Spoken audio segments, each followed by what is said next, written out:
Welcome back to CARV Fitness. This is going to be a nice recovery block after that very difficult workout that you just did. This is a great recovery for anything that requires your lower body to be a little bit looser and into your chest. These three movements are some of my favorites for loosening up the hips, the hamstrings, and the pectoral muscles after doing something like push-ups or burpees. The first movement that we're going to hold is called a 90-90. You're going to have your front leg in front of you, bent approximately 90 degrees. The other leg, your right leg behind you at that same formation. And what we're going to do is start by actually going over that front leg and getting down as low as you can. I like to hold most stretches for anywhere from 30 seconds to 2 minutes, depending on the stretch. This side, I can already feel is a little bit looser. And I like to bias a lot of my stretching. And maybe this is not such a great idea, but for me, and what my physical therapist has told me, if I have an area that does require a little bit more attention, and give it a little bit more attention. If you feel like your left side is tighter than your right, in other words, go ahead and hold a little bit longer on your left side than you do on your right. We'll hold this for another 10 seconds or so. And then we're actually just going to lean this back for another 30 seconds. All right, go ahead and push out of that and now lean back. And you should be getting the internal rotation on the back leg now. So with this, as you can see, I'm extremely tight in this hip and in this position.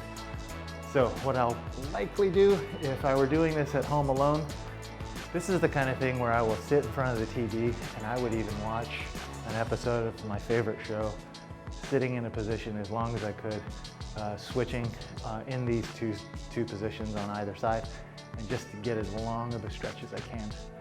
I know that my internal rotation is severely restricted because I have great external rotation, but really bad internal rotation. Hold this for another 10 seconds or so, and then we're going to switch legs, put the right leg in front and left leg in back. All right, go on, switch. Left leg at 90 degrees in front, right leg behind us. Go ahead and lean over that front leg. Remember, when you're doing any sort of recovery, the most important thing is to continue breathing. You need to have a good, steady breath. You shouldn't be holding your breath through any of these, even if it hurts. If it hurts, you should be breathing even more. As you get more limber, you can try to bring this down closer to the ground, and if you need to, lay on it, bring your hands even further out, put your head down on the ground. Find that comfort position that you can hold for the full 30, 45 seconds. Hold this for another 5, 10 seconds here, and then we'll lean back on our left leg. All right, go ahead and slowly get out of that and come back on your left leg now. As you can see on this side as well, my internal rotation is terrible. So again, if I were doing this alone at home, I'd hold it even longer in this position and just kind of stay here until I feel like things have started to open up in those hips.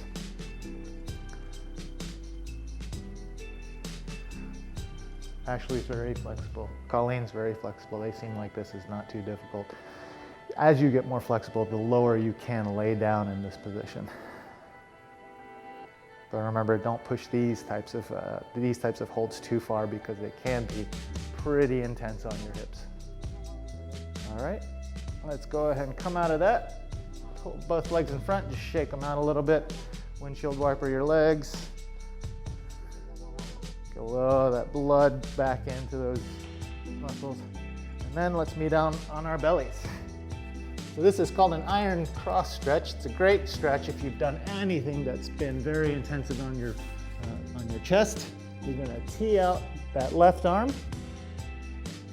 What we're gonna do is use that right arm to push ourselves over, take that right leg and kick it over. Now, if you don't have floor space to do this, a similar stretch would be to use a door jamb and just use the door to hold your arm back and give you a nice stretch.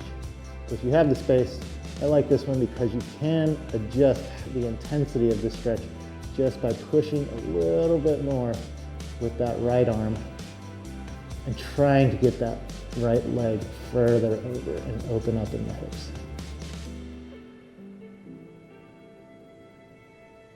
About 10 more seconds here.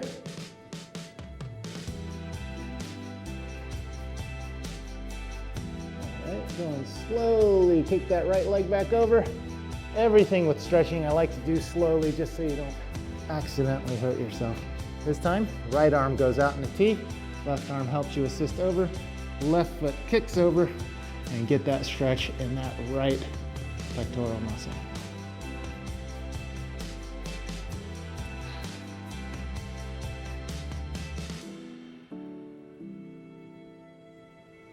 I feel like no matter how much I set out to stretch more, I never stretch quite enough. So hopefully everyone at home is doing these recoveries after every workout. Even if you only have a couple minutes, just do these stretches for 30 seconds and just knock it out. All right, 5 more seconds. Then we're going to hop up onto all fours. And there we go. Slowly come out of that. I'll meet in all fours here. Just kind of stretch out that back a little bit. Get into a puppy dog just for a second. Just to get those hips a little bit more.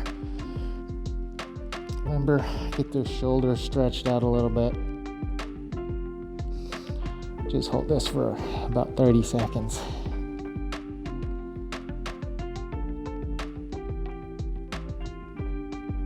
When you're feeling good there, come up onto all fours. We're gonna take your right foot, we're gonna meet it on the outside of your right hand and get into this stretch, sort of like a runner's lunge. I like to have both my hands inside here. Gives me a little bit of a wrist stretch as well. If you wanna float your knee, you can float your knee.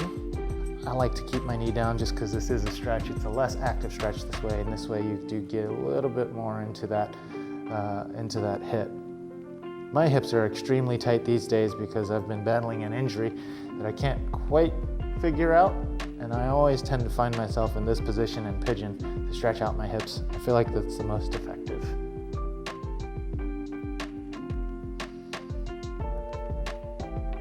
All right, when you're ready, just coming back, keep that front leg straight now and get that nice hamstring stretch. Just hold this for 15 to 20 seconds.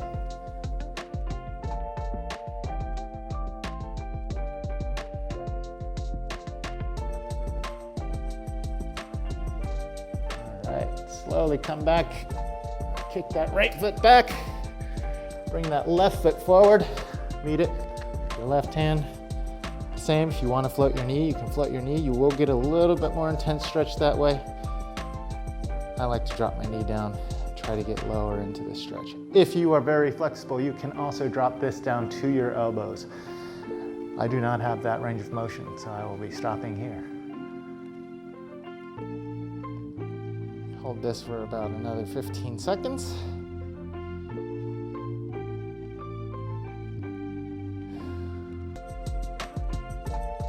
Don't forget to breathe.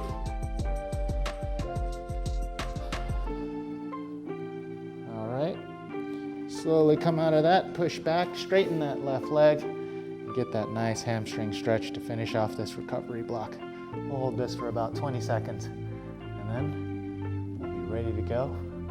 Start your day or start your night, or go to sleep, whatever you want to do.